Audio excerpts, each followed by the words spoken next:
எண்ணித் துணிவோம், ஒன்றிணைந்து எழுவோம், இலக்கை வெல்வோம்.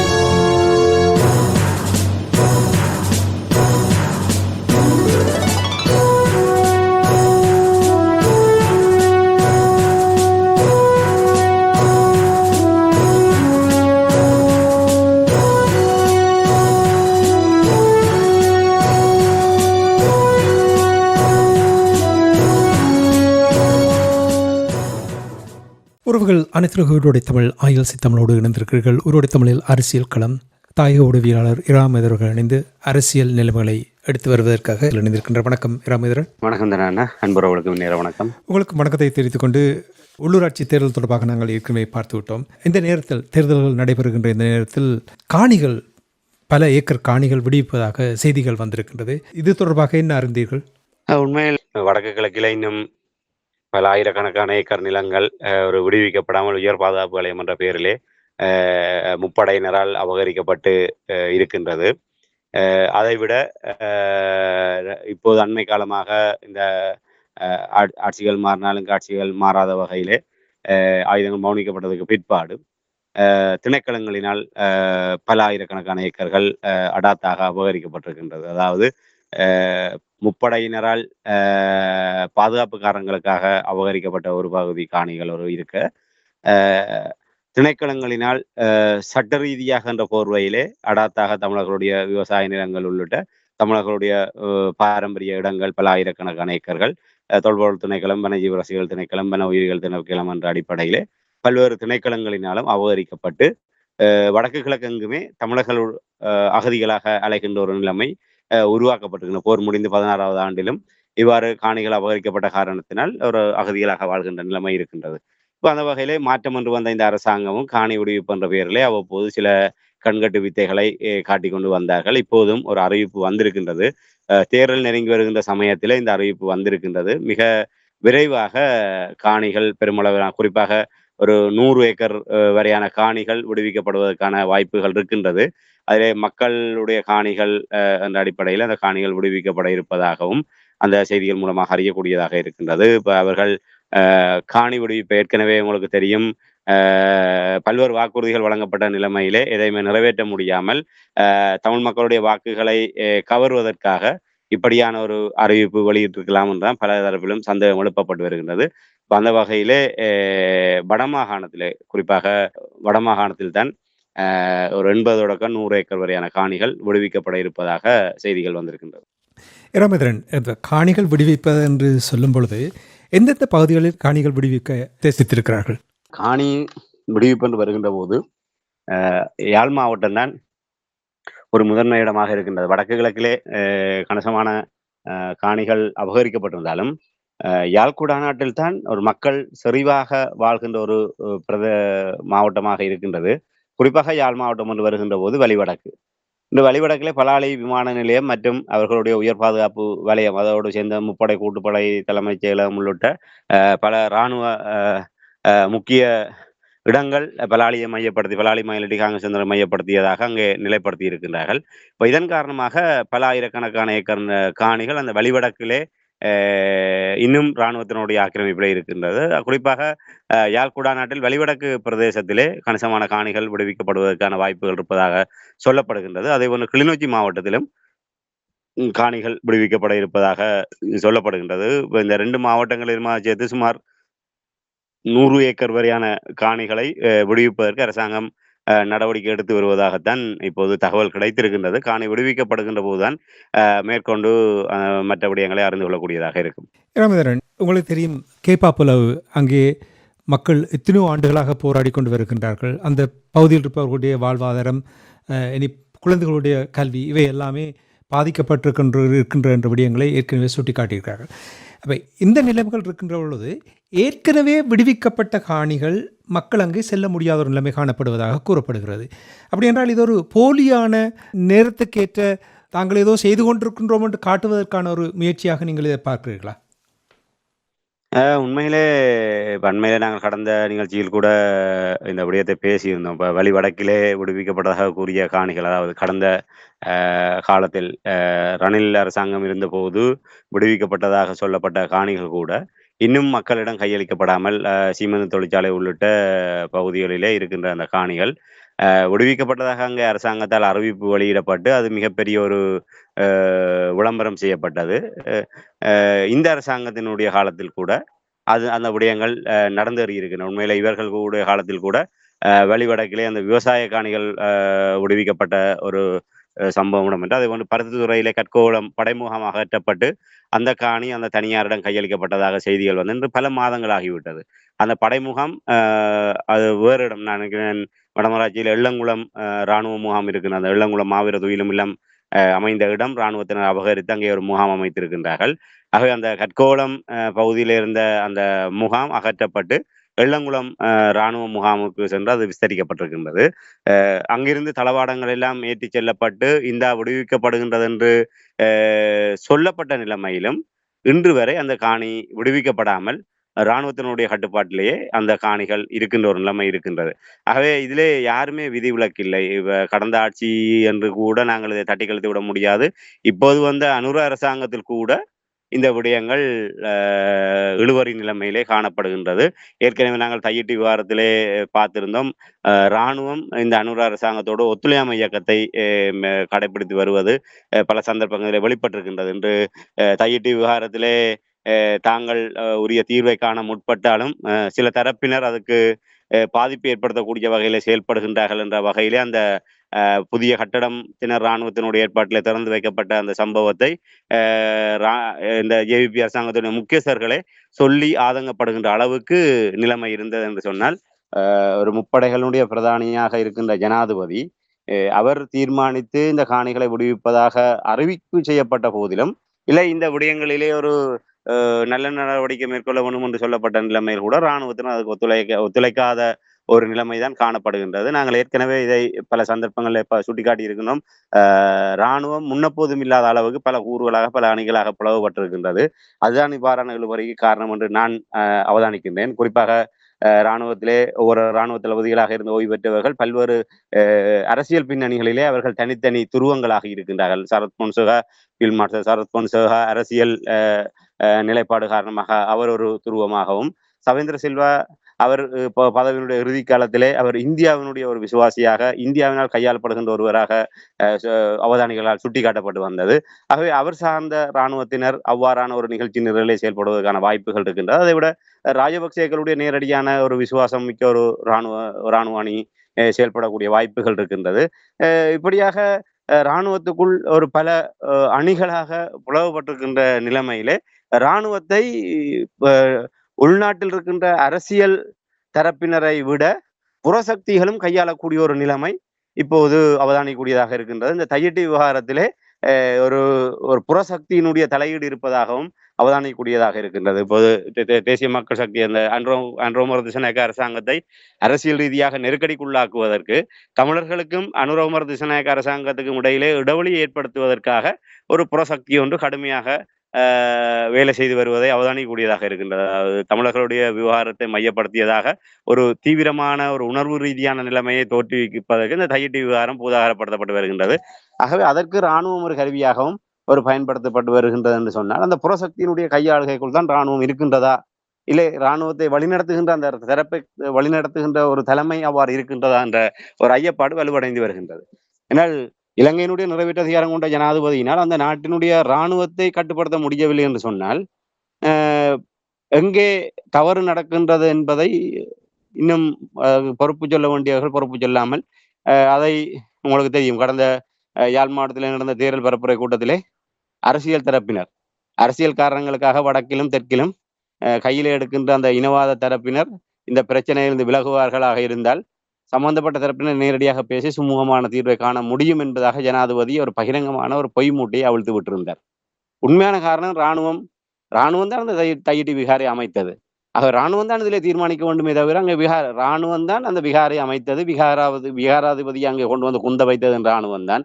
ஆகவே ராணுவம் தான் எஜமானாக இருக்கின்ற தையிட்டி விகாரையிலே.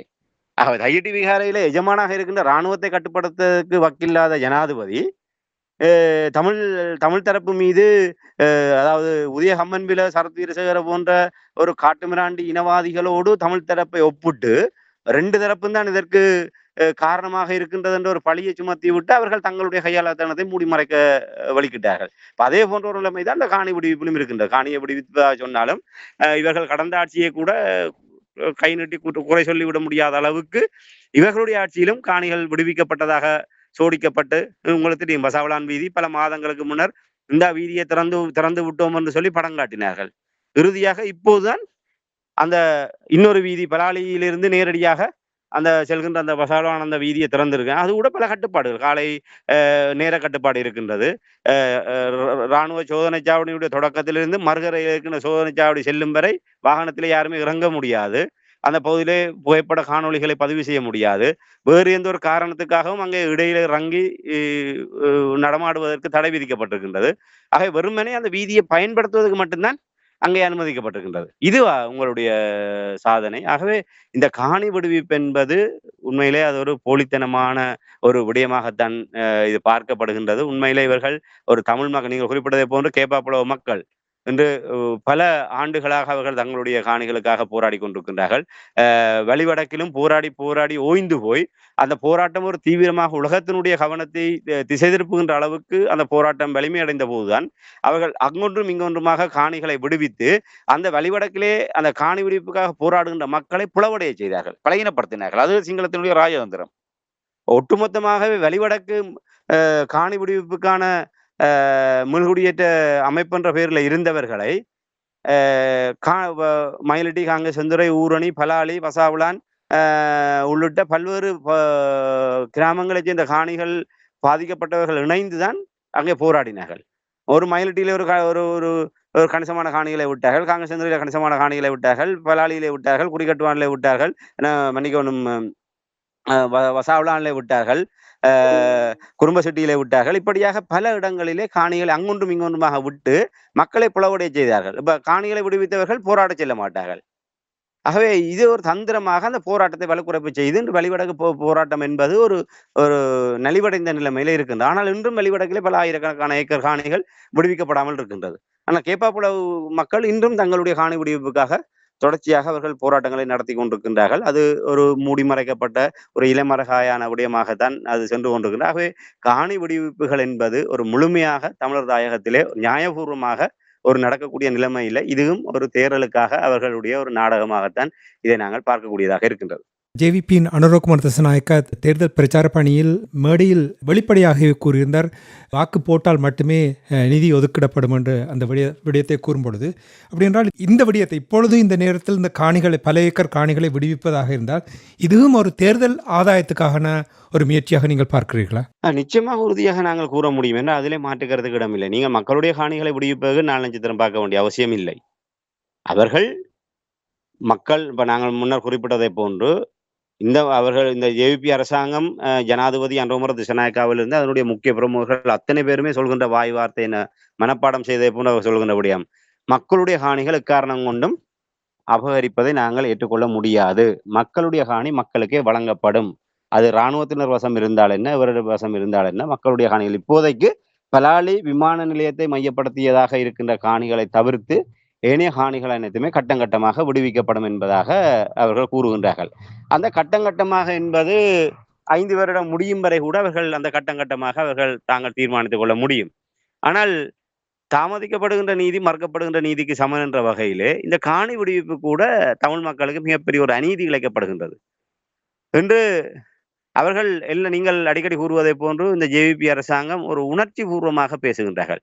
காணாமலாக்கப்பட்ட ஒரு விடயம் வருகின்ற போது நாங்களும் அந்த வழிகளை, ஜனாதிபதி பேசுகின்ற போது நானும் அந்த வழிகளை உணர்ந்தவன், எனக்கும் தெரியும். ஆகவே அவர்களுடைய ஆனால் இன்று ஆட்சி 6 மாதங்கள் ஆகிவிட்டது. அந்த காணாமலாக்கப்பட்டவர்களுடைய விடயங்களிலே எந்தவித ஆக்கப்பூர்வமான நடவடிக்கையும் எடுக்கப்படவில்லை. அதை விட்டுட்டு அவர்கள் தேவையில்லாமல் திசை திருப்புகின்ற நடவடிக்கைகளை தான் மேற்கொண்டு வருகின்றார்கள். ஆகவே அவர்கள் சொல்கின்ற விடயங்களை அனைத்துமே செய்யாமல் அதை மூடி மறைப்பதற்காக இப்படியான சில விடயங்களை அவர்கள் என்றால் இது அவர்களுக்கு இலகுவான விடயம் என்றால் இது ஒரு அனாவசியமாக இவர்கள் அபகரித்து வைத்திருக்கின்ற விடயம்.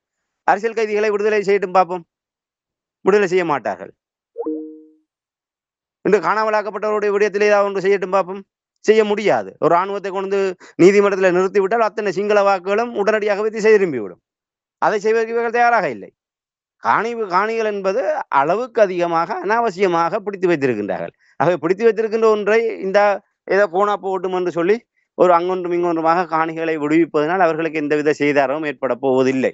அது தென்னிலங்கையிலே அவர்கள் ஒரு தேசிய பாதுகாப்புக்கு பாதிப்பை ஏற்படுத்தக்கூடிய வகையில் இந்த காணி வெடிப்பு மேற்கொள்ளப்படுவதாக அவர்கள் கூச்சல் இட்டாலும் எதிர்த்தரப்பினர் அது பெரிய வகையிலே அங்கே தாக்கத்தை செலுத்தப் போவதில்லை என்று சொன்னால் அதுக்கேற்ற வகையில் தான் இவர்கள் அந்த விடயங்களை தெரிவு செய்வார்கள். ஆக காணி வெடிப்பு என்பது மிக இலகுவான ஒரு பிரச்சார யுக்தியாகத்தான் அதை நாங்கள் பார்க்க முடியும். இப்ப கடந்த நல்லாட்சி அரசாங்கத்திலிருந்து அதுக்கு பின்னரான அரசாங்கங்கள் எல்லாமே தொடர்ச்சியாக கையாண்ட யுக்தியை தான் அன்றோமர திசாநாயக்க அரசாங்கமும் கையாண்டிருக்கின்றார். தமிழ் மக்களுடைய வாக்குகளை பெறுவதற்காக இந்த காணி வெடிப்பை கையில் எடுத்திருக்கின்றார்கள். ஆகவே காணி வெடிப்பு என்பது முற்று முழுதாக ஒரு அரசியல் நாடகமே அன்றி அது நாங்கள் வேறொன்றும் இல்லை. காணிகள் விடுவித்தால் அது ஒரு நேர்மறையாக நாங்கள் பார்க்கலாம் தானே, இந்த நேரத்திலாவது காணிகளை விடுவிக்கிறார்கள் என்று நாங்கள் அதை எடுக்கலாம் தானே. ஆனா இப்ப அவர்கள் காணியை விடுவித்து போகட்டும், அதுல எங்களுக்கு ஒன்றும் இல்லை. ஆனால் காணிகளை விடுவித்தார்கள் என்று அதற்காக நாங்கள் திசை காட்டிக்கு தேசிய மக்கள் சக்திக்கு வாக்களிக்கின்றோம் என்று தமிழர்கள் யாருமே வாக்களிக்கின்ற முடிவுக்கு வந்துவிடக்கூடாது. ஏனென்றால் இது எங்களுடைய உரிமை. இதை தந்துவிட்டு இது சலுகை அல்ல. இதை தந்துவிட்டு எங்களிடம் வாக்கு பிச்சை கேட்பதற்கு இது ஒன்றும் சலுகை அல்ல.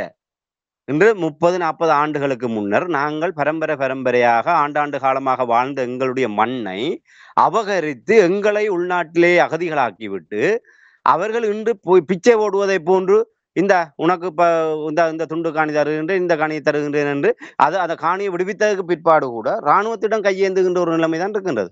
அங்கே காணிகளை விடுவித்து விட்டு காணிகள் அந்த விடுவிக்கப்பட்ட காணிக்கு செல்கின்ற பாதையை இராணுவம் மறைத்து வைத்திருக்கின்றது.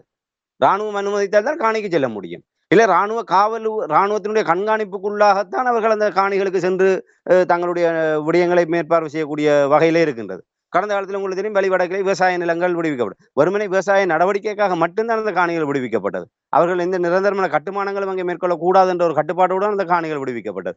இதெல்லாம் எந்த வகையிலே நாங்கள் ஏற்றுக்கொள்வது? இதெல்லாம் சலுகை. நீங்க பிச்சை போடுவதற்கு இது எங்களுடைய விடயங்கள் ஒன்றும் அவ்வாறான ஒரு மலினப்பட்ட விஷயம் அல்ல.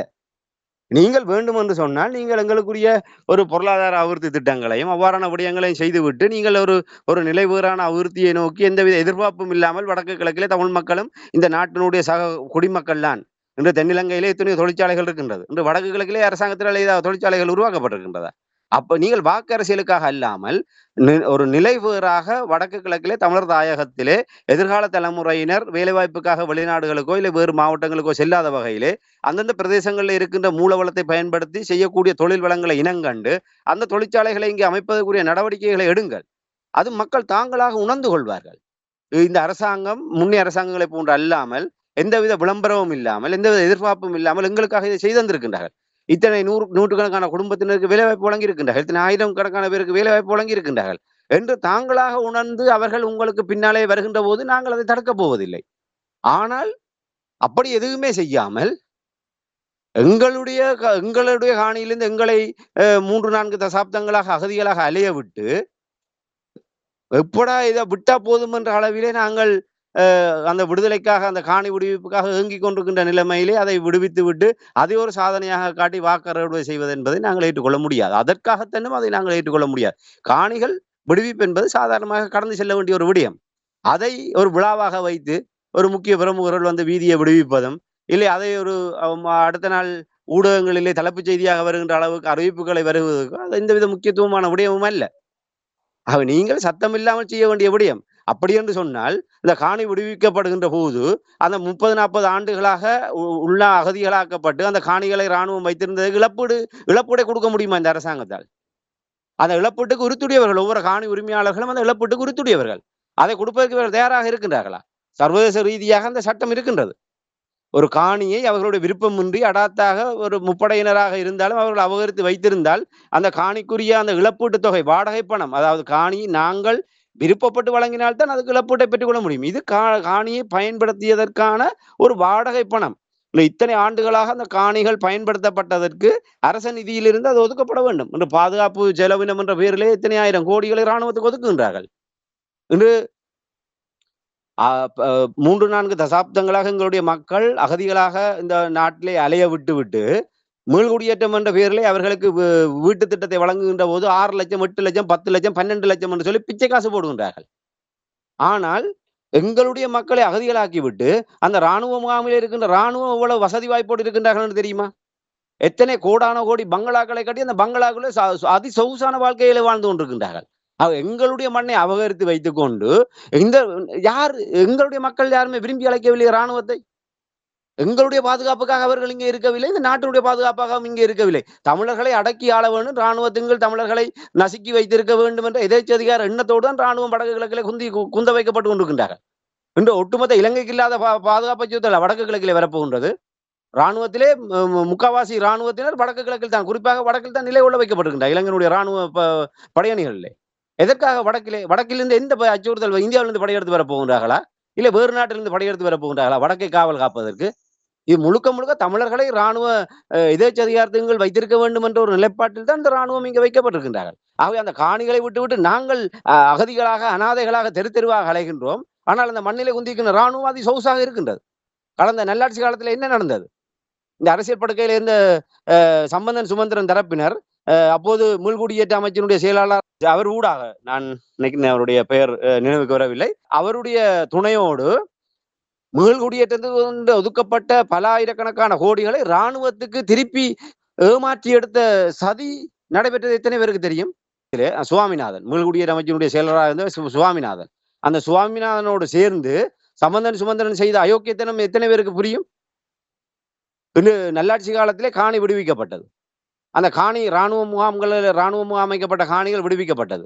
அந்த இராணுவ முகாம் அமைக்கப்பட்டு அந்த இராணுவம் அதிலிருந்து வெளியேறி செல்வதற்காக அவர்கள் ஒரு மதிப்பாய்வு ஒன்று செய்கின்றார்கள். அந்த இராணுவ முகாமில் இராணுவம் இருந்த அந்த பங்களா ஒரு 10 கோடி பெறுமதி என்று சொன்னால், அவர்களுக்கு புரிதான ஒரு இடத்திலே 10 கோடி ரூபாவை மீள்குடியேற்றத்துக்கு ஒதுக்கப்பட்ட பணத்திலிருந்து அந்த 10 கோடி இராணுவத்துக்கு வழங்கி இதே போன்ற ஒரு அதிசொகுசான பங்களாவை அங்கே புரிதொரு இடத்திலே அமைத்து விட்டுத்தான் அவர்களை அங்கே எந்தவித சேதாரமும் இல்லாமல் அங்கே கொண்டு போய் குடியமர்த்தி விட்டுத்தான் இந்த காணியை விடுவித்தார்கள். இதெல்லாம் ஒரு எவ்வளவு கேவலம்! எங்களுடைய உரிமையை தட்டி கட்டி இது எங்களுடைய மண், நாங்க ஆண்டாண்டு காலமாக பரம்பரையாக வாழ்ந்த மண்ணை விடுவிப்பதற்கு வக்கில்லாமல் மீள்குடியேற்றத்துக்கு ஒதுக்கப்பட்ட பணத்தை இராணுவத்துக்கு கொடுத்து விட்டு இராணுவத்தை அது சொகுசாக கோடான கோடி பங்களாவில் இருத்தி விட்டு எங்களுடைய மக்களுக்கு சீனாவுடைய அந்த பொறுத்து வீட்டு திட்டத்தையும் 8 லட்சம் ரூபாய் 10 லட்சம் ரூபாய் பிச்சை காசில வர வீட்டு திட்டத்தையும் பெற்றுக் கொடுப்பதற்கு எங்களுடைய சுமந்திரன் சம்பந்தன் தரப்பினர் எவ்வளவு அங்கலாய்த்து கொண்டு இருந்தார்கள். இதற்காகத்தான் அவர்கள் எங்களுடைய இனத்தை அடமானம் வைத்தார்கள். இன்று 90ஆம் ஆண்டுக்கு முன்னர் வெளிவடக்கிலே இருந்த ஒவ்வொரு வீடுகளுடைய பெறுமதி தெரியுமா? அந்த நேரத்தில் அந்த வீடுகள் எத்தனை அறைகளை கொண்டு எவ்வளவு மிக செல்வ செழிப்போடு இருந்தவர்கள். இன்று அந்த 10 லட்சம் என்பது ஒரு அத்திவாரம் போடுவதற்கே காணாது. இன்று ஒரு கோழிக்கூடு அமைப்பதாக இருந்தால் கூட 10 லட்சம் 15 லட்சம் ரூபாய் கோழிக்கூடு அமைக்க முடியும். ஆகவே இவர்கள் எங்களுடைய இனத்தை அடமானம் வைத்துவிட்டு கோழிக்கூட்டில் எங்களுடைய மக்களை வாழ வைப்பதுதான் தமிழ் தேசிய கூட்டமைப்பு சம்பந்தன் சுமந்திரன் செய்த சாதனை. ஆகவே அப்படிப்பட்ட ஒரு மீள்குடியேற்றம், அப்படிப்பட்ட ஒரு காணி விடுவிப்பு தான் இவர்கள் சாதனை என்று சொல்லி நாங்கள் இவர்கள் வாக்களிக்க முடியுமா? நல்லாட்சி காலத்தில் ரணில் மைத்திரியாக இருக்கட்டும், அதுக்கு பின்னர் வந்த கோத்தா மஹிந்துவாக இருக்கட்டும், இல்லை அதுக்கு பின்னர் வந்த ரணில் ராஜபக்சேகளுடைய அரசை நடத்திய ரணிலாக இருக்கட்டும், இல்லை இப்போதைய அனுரவாக இருக்கட்டும், எல்லோருமே ஒரே பாதையில் தான் பயணிக்கின்றார்கள். இது எங்களுடைய உரிமை. தமிழ் மக்கள் இந்த காணியிலே வாழ்வதற்கு உறுத்துடையவர்கள். அந்த காணியை இத்தனை ஆண்டுகளாக பயன்படுத்தியதற்கு அந்த பாதுகாப்பு செலவினத்தை நீங்கள் மீள்குடியேற்ற பணத்தில் இருந்து இராணுவத்துக்கு கொடுத்து விட்டு காணியை விடுவிக்க முடியும் என்று சொன்னால், ஏன் பாதுகாப்பு செலவினத்துக்கு ஒதுக்கப்பட்ட நிதியிலிருந்து அந்த இழப்பீட்டை மக்களுக்கு வழங்க முடியாது? அந்த இழப்பீட்டை பெற்றுக் கொடுக்க ஏன் உங்களால் முடியவில்லை? அதற்கு உறுத்துடையவர்களானே நாங்கள் ஒன்றும் தன்னியல்பாக நாங்கள் எங்களுடைய விருப்பத்தின் பேரில் நாங்கள் இடம்பெறவில்லையே.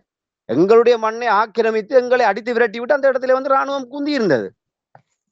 ஆகவே அதற்கான இழப்பீட்டை அவர்கள் வழங்க வேண்டும். அதுதான் ஒரு முழுமையான விடுவிப்பாக இருக்கும். அதை செய்வதற்கு இந்த அனுர அரசாங்கம் தயாராக இருக்கின்றதா? நாங்கள் ஏதோ தேர்தலுக்காக காணியை விட்டா காணும் தானே என்று இப்படி நாங்கள் இருக்கிறதால தான் வர்ற சிங்களவன் எல்லாம் சிங்கள கட்சி எல்லாம் வந்து தமிழனை ஏமாற்றி பிழைச்சு கொண்டிருக்கிறாங்க. ஆகவே நாங்கள் திசைகாட்டி என்பது, தேசிய மக்கள் சக்தி என்பது, ஜேவிபி என்பது எப்போதுமே தமிழ் மக்களுக்கான மாற்று கிடையாது.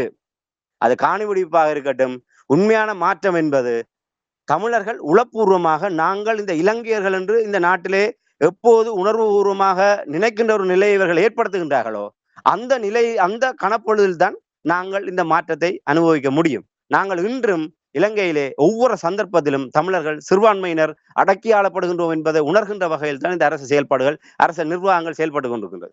ஆக இப்படியான ஒரு நிலைமையிலே இவர்கள் தேர்தல் ஆதாயத்துக்காக காணிகளை விடுவிக்கின்றார்கள், அதை செய்கின்றார்கள், இதை செய்கின்றார்கள் என்று நாங்கள் ஆறுதல் பட்டுக் கொள்ளக்கூடிய விடயம் அல்ல. அவ்வாறு நாங்கள் ஆறுதல் படுவோம், அந்த எங்களை நாங்கள் ஏமாற்றுகின்ற செயலாகத்தான் இருக்கும். ஆகவே மக்கள் மிக தெளிவாக இருக்க வேண்டும். எந்த ஒரு தேர்தலாக இருந்தாலும் நாங்கள் இப்படியான போலித்தனமான பாசாங்கத்தனமான இந்த விடயங்களுக்காக எல்லாம் நாங்கள் திருப்தி அடைந்து அவர்களுக்கான அங்கீகாரத்தை வாக்குகள் மூலமாக செலுத்துவோமாக இருந்தால் காலம் முழுக்க நாங்கள் இப்படி ஏமாந்து கொண்டே இருக்க வேண்டியதான். அந்த சுளை இருக்க விதையை களவாடி சென்றதை போன்று இவர்கள் எங்களை இப்படியே ஏமாற்றி விட்டு இவர்கள் காலம் முழுக்க எங்களை இப்படியே ஏமாளிகளாக வைத்துக் கொண்டிருப்பார்கள். எங்களுடையவர்கள் இவ்வளவு காலம் எங்களுடைய அரசியல் தலைமைகள் அவ்வாறு ஏமாற்றினார்கள். இப்போதைய சூழ்நிலைமையில இப்போது நேரடியாக மாற்றம் என்ற பெயரில் வந்திருக்கின்ற இந்த ஜேவிபி அரசாங்கம் நேரடியாக தமிழ் மக்களை ஏமாற்றி தமிழ் மக்களை இவ்வாறாக ஒரு போலித்தனமான ஒரு விடயத்துக்கு கொண்டு செல்வதற்கு தான் முற்படுகின்றார். இந்த காணி விடுவிப்பு என்பதும் அந்த வகையிலே மிக ஆணித்தரமாக நாங்கள் விழிப்போடு இருந்து அதை எதிர்கொள்ளக்கூடிய ஒரு விடயமாகத்தான் நாங்கள் அந்த விடயத்தை பார்க்க வேண்டும் என்பதை தான் இந்த இடத்துல பொறுப்போடு கூறிக்கொள்ள முடியும். மிகவும் சுருக்கமாக நீங்கள் கூறிய விடயங்களை வைத்து பார்க்கும் பொழுது தேர்தல் ஆதாயத்துக்காக நிறைய விடயங்களை காணி விடுவிப்பது தொடர்பாக ஜேவிபிக்கு வாக்கு போட்டால் தான் நிதி விடுவிக்கப்படும் என்ற விடயங்கள் எல்லாம் கூறுகின்ற விடயங்களை எங்களுடைய மக்கள் நிச்சயமாக உன்னிப்பாக இதை கேட்டிருப்பார்கள். அங்குள்ள மக்களுடைய நிலைப்பாடு எவ்வாறு இருக்கின்றது மிகவும் சுருக்கமாக கூறுங்கள். உண்மையிலே மக்கள் ஓரளவு இந்த விடயங்களை எல்லாம் உணர்ந்திருக்கின்றார்கள். ஆனால் கொஞ்சம் தமிழ் தேசிய நிலைப்பாட்டிலே ஒரு நம்பிக்கையளிக்கக்கூடிய வகையிலான மாற்றங்கள் ஒரு தென்படுகின்ற போது அது மக்கள் மத்தியிலே ஒரு நாங்கள் ஏற்கனவே கடந்த நிகழ்ச்சியை கதைத்ததை போன்று நேரடியாக ஒரு தேசிய மக்கள் சக்திக்கான ஒரு எதிர்பார்ப்பு என்பது தமிழ் தேசியத்தின் மீதான ஒரு ஏமாற்றம் தான் அந்த எதிர்பார்ப்பாக மாறி இருக்கின்றது. ஆகவே அது முற்றுமுழுதாக அது ஒரு நிலையான மாற்றமாக நாங்கள் கருதிவிட முடியாது. தொடர்ச்சியாக கடந்த 15 ஆண்டுகளிலே மாற்றம் என்ற பெயரில் வந்த தமிழ் தேசிய நிலைப்பாடுகள் ஒரு ஏமாற்றமாக போனதன் காரணமாக இவர்களை விட அவர்கள் பரவாயில்லை என்ற அடிப்படையில் தான் அது உணரப்படுகின்றது. அவை நாங்கள் இவர்களும் அதே வகையிலான ராஜபக்சேகளுடைய பாதையிலே பயணிக்கக்கூடியவர்கள் தான். இவர்கள் ஆட்சி அதிகாரத்தில் இல்லாவிட்டாலும் இவர்கள் அந்த ராஜபக்சேகளோடு இல்லாவிட்டாலும் இன்று சுனாமி கட்டமைப்பை எதிர்த்தவர்கள் இவர்கள் தான். இந்த சுனாமி கட்டமைப்பு நிறைவேற்றப்பட்டிருக்குமாக இருந்தால் தமிழீழ விடுதலை புலிகள் அமைப்பு ஒரு அங்கீகாரத்தை பெற்ற ஒரு நிலைமையை அடைந்திருக்கும். இன்று உலகத்தால் ஏற்றுக்கொள்ளப்பட்டு ஒரு நிதி பரிவர்த்தனை அரசாங்கத்துக்கும் விடுதலை புலிகளுக்கும் இடையே அந்த சுனாமி கட்டமைப்பினூடாக நிதி பரிவர்த்தனை இடம்பெற்றிருந்தால் அந்த விடுதலை புலிகளுக்குரிய சட்ட அங்கீகாரம் அங்கே கிடைக்கப்பட்டிருக்கும். எங்களுடைய தமிழர் தாயகம் என்பது அந்த சுனாமியால் பாதிக்கப்பட்ட பிரதேசங்கள் சர்வதேச நிதி பங்களிப்போடு விடுதலை புலிகளால் முழுமையாக மறுசீரமைக்கப்பட்டிருக்கும். ஆகவே அந்த விடயங்களை தடுத்து நிறுத்தியவர்கள் இந்த ஜேவிபியினர். அந்த சுனாமி கட்டமைப்பை இல்லாமல் செய்கின்ற அரசியல் நெருக்கடி ஏற்படுத்தியவர்கள் இவர்கள். மறுமனை வடக்கு கிழக்கை பிரித்தவர்கள் மட்டுமல்ல, சுனாமி கட்டமைப்பை இல்லாமல் செய்தவர்கள், போர் நிறுத்தத்துக்கு எதிராக போராட்டத்தை நடத்தி இந்த சர்வதேச கண்காணிப்பு குழுவினுடைய செயல்பாட்டை முடக்கியவர்கள். ஆகவே ஒரு அமைதி பேச்சுவார்த்தையை முற்றாக இல்லாமல் செய்து ஒரு போர் நெருக்கடியை தீவிரமடைய செய்து தமிழ் மக்களை கொலைக்களத்துக்கு கொண்டு செல்ல வழி நடத்தியவர்கள் ஜேவிபியினர். அன்றகுமார் திசாநாயக்கா முன்னணியில் நின்றவர். அப்போது விமல் வீரவன்ச போன்றவர்கள் இருந்தாலும் அந்த படையிலே சேனாதிபதிகளாக இருந்தவர்கள் ஒருவர் அன்றகுமார் திசாநாயக்கா. அதே சிப்பாயாகவோ இல்லை ஏதோ ஒரு நிலையில இருந்தவர் சந்திரசேகரன், ரில்வின் சில்வா, விமல் ரட்நாயக்கா. யாருமே யோக்கியவான்கள் கிடையாது. மற்ற ராஜபக்சேகளாவது நேரடியாக போர் மூலமாக தமிழர்களை அழிக்க துணை நின்றார்கள். இவர்கள் அதற்கு துணை நின்று ஒரு சிங்கள இனவாத அலையை ஏற்படுத்தி அங்க தென்னிலங்கையில் ஒரு கொதிநிலையை ஏற்படுத்தி அந்த போருக்கான அடித்தளத்தை வலுப்படுத்தியவர்கள் இதை ஜேவிபியினர். இவர்களை எப்படி நாங்கள் மன்னிப்பது? அவை நாங்கள் வெளிப்படையாக இவர்கள் ஒரு மாற்றம் என்ற பேரில் வந்திருக்கின்றார் என்பதற்காக இவர்களுக்கு நாங்கள் வெள்ளைச்சாயம் பூசி விட்டு வெள்ளையெடுத்து விட்டு இவர்களை யோக்கியவான்கள் எங்களுடைய தலைவர்களாக நாங்கள் எங்களுடைய மாற்றமாக நாங்கள் கருதிவிட முடியாது. அப்படி கருதுவோமாக இருந்தால் நாங்கள் முள்ளிவாய்க்காலை கொல்லப்பட்ட இல்லை இன அழைப்பு போரில் கொல்லப்பட்ட அத்தனை தமிழர்களுக்கும் செய்கின்ற பாரிய ஒரு துரோகமாக தான் இருக்கும். ஆகவே மாற்றம் என்பது தமிழர்களிடமிருந்தால் அந்த மாற்றம் வர வேண்டும். அந்த மாற்றத்தை நோக்கியதாக எங்களுடைய அரசியலை நேர்படுத்தக்கூடிய வகையிலே தான் எங்களுடைய தீர்மானங்கள் இருக்க வேண்டும். ஆகவே மக்கள் அந்த தெளிவை இப்போது பிரதமர் அவருடைய யாழ்ப்பாண வருகையிலே மக்கள் வெகுண்டு போயிருக்கின்றார்கள், அதனை உணர்ந்திருக்கின்றார்கள். அதாவது இவர்கள் எவ்வாறு மாற்றம் என்ற பேரில் வந்து அதிகாரத்தை தங்களுடைய கையில வச்சு துஷ்பிரயோகம் செய்கின்றார்கள். ஜனாதிபதியினுடைய பகிரங்கமான மிரட்டல் மன்னாரிலே வைத்துக் கொண்டு மிரட்டுகின்றார். ஏற்கனவே நான் நினைக்கிறேன் அதற்கு முன்னர் செல்வம் அடைக்கலநாதன் போன்றவர்கள் கூறினார்கள் ஜனநாயக தமிழ் தேசிய கூட்டமைப்பு வாக்களித்தா தான் மன்னாரை வளப்படுத்த முடியும் என்று. நாங்கள் அதற்கு பதிலளிக்கின்ற வகையில் தான் ஜனாதிபதி அந்த கருத்தை கூறியிருப்பார் என்று நம்புகின்றேன். அவை நீங்கள் சங்குக்கு வாக்களிப்பீர்களாக இருந்தால் நிதி ஒதுக்கப்பட மாட்டாது என்று பகிரங்கமாகவே அவர் எச்சரிக்கின்ற நிலைமை இருந்தது. இதையெல்லாம் மக்கள் உணர்கின்றார்கள். இவர்கள் எவ்வாறு எதிர்கதிகாரமாக இந்த விடயங்களை எல்லாம் கையாளுகின்றார்கள் என்பதை மக்கள் ஓரளவு ஒரு அரசியல் புரிதலை கடந்திருக்கின்ற மக்களிடமும் இந்த விடயங்கள் கொண்டு செல்லப்பட்டிருக்கின்றது. அவர்கள் உணர்கின்றார்கள். பொறுத்திருந்து பார்ப்போம். மே 6ஆம் தேதி நாங்கள் ஓரளவு அதற்கான எதிர்வினையை பார்க்கக்கூடியதாக இருக்கும் என்று நம்பலாம். சிறப்பு. நாங்கள் பிரதான செய்திகளுக்கு செல்ல வேண்டும். இன்றைய நிகழ்ச்சியில் இணைந்து உள்ளூராட்சி தேர்தல் தொடர்பாகவும் அனுரகுமார் திசுநாயக்காவுடைய ஜேவிபியினர் காணி விடுவிப்பது தொடர்பான விடயங்களையும் உயிரோடு தமிழ் உறவுகளோடு பயந்து கொண்டமைக்காக அன்பர்கள் சார்பாக நன்றி கூறிக்கொண்டு மீண்டும் இன்னொரு நிகழ்ச்சியில் இணைந்திருப்போம். அதுவரைக்கும் நன்றி, வணக்கம். ராமேந்திரன். நிச்சயமான நன்றி, வணக்கம். எமது பார்வையாளர்களுக்கு வணக்கம்.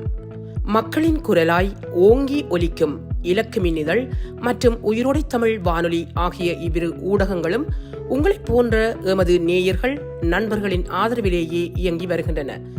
மிக குறைந்த வளங்களுடன் பல இடர்கள் மற்றும் தடைகளை தாண்டி பயணிக்கும் எமது ஊடகங்களின் பணிகள் மேலும் வளர உங்களால் முடிந்த நிதியுதவியை வழங்கி இன்னும் காத்திரமான செயற்பாடுகளை முன்னெடுக்க உதவுமாறு மிகவும் பணிவன்புடன் வேண்டி நிற்கின்றோம். உங்கள் பங்களிப்பு உங்களின் உரிமை குரலாய் ஓங்கி ஒலிக்கும். நன்றி.